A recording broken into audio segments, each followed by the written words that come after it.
আসসালামু আলাইকুম। Take education বিটিতে আপনাকে স্বাগতম।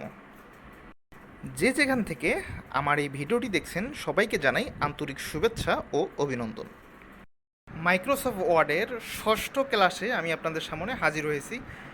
এ পর্বে আমি আপনাদের দেখাবো যে মাইক্রোসফট ওয়ার্ডের ফাইল এবং হোম মেনুর শর্টকাট কীগুলো। ঠিক আছে, দেখেন এখানে কন্ট্রোল+S যদি আমরা চাপি তাহলে আমাদের ডকুমেন্ট সেভ হয়ে যাবে। তো এটা আমার আগে থেকেই সেভ করা আছে, এই জন্য শো করাচ্ছে না।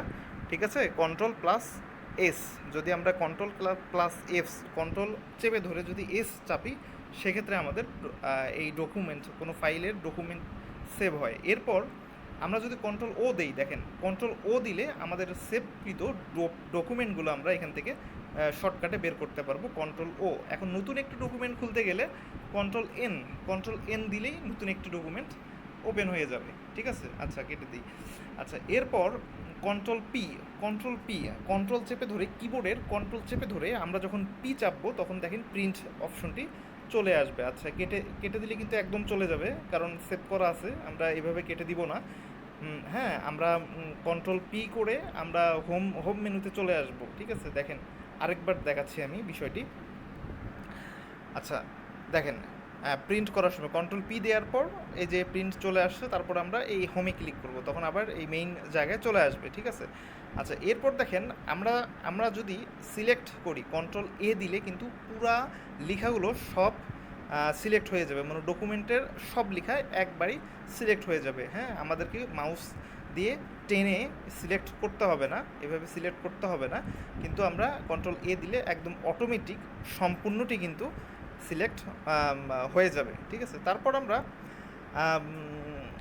দেখেন তারপর আমরা শিফট আর হচ্ছে অ্যারো কি, আমাদের যে কিবোর্ডের 4টি অ্যারো কি রয়েছে, এই শিফট চেপে ধরে কিবোর্ডের 4টি অ্যারো কি দিয়ে আমরা কিন্তু মানে দেখেন এই যে আমরা ডানে যদি চাপি তাহলে ডানগুলো সিলেক্ট হবে, বাম অ্যারো কি চাপলে বামগুলো সিলেক্ট হবে, ডাউন অ্যারো কি চাপলে নিচের দিকে সিলেক্ট হবে, এবং আপ অ্যারো কি যদি আমরা চাপি তাহলে উপরের দিকে সিলেক্ট হবে। ঠিক আছে, তো এইভাবে আমরা শিফট চেপে ধরে অ্যারো কি দিয়ে আমরা সিলেক্ট করে নিতে পারি নির্দিষ্ট লেখা। এরপর আমরা কপি করতে গেলে ধরেন আমরা এখান থেকে কপি করি, সে সিলেক্ট করে নিয়ে চেপে ধরে সি চাপলেই কিন্তু আমাদের কপি হয়ে যাবে।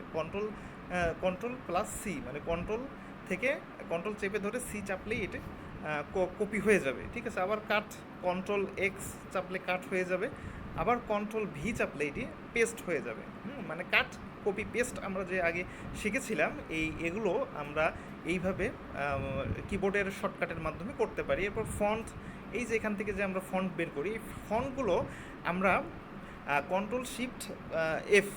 কন্ট্রোল এবং শিফট চেপে ধরে এফ যদি আমরা চেপে দিই, হ্যাঁ, তাহলে দেখেন সরাসরি ফন্ট চলে আসলো। এখান থেকেও আমরা ফন্ট পরিবর্তন করতে পারবো। ঠিক আছে, আচ্ছা এইভাবে আমরা পরিবর্তন করতে পারবো। আচ্ছা, ঠিক আছে। আচ্ছা, এরপর দেখেন আমরা যদি বোল্ড করতে চাই নির্দিষ্ট অংশ, দেখেন আমরা যে ওখানে গিয়ে আমাদেরকে বোল্ড করতে হবে না, আমাদেরকে কন্ট্রোল+B চাপলেই কিন্তু বোল্ড হয়ে যাবে।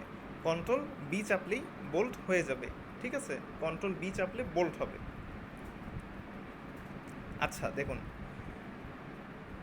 আচ্ছা এরপর যদি আমরা ইতালিক ফরম্যাটে লিখতে চাই, মানে বাঁকা করতে চাই লেখাটাকে, তাহলে দেখেন কন্ট্রোল+I চাপলে ইতালিক হয়ে যাবে।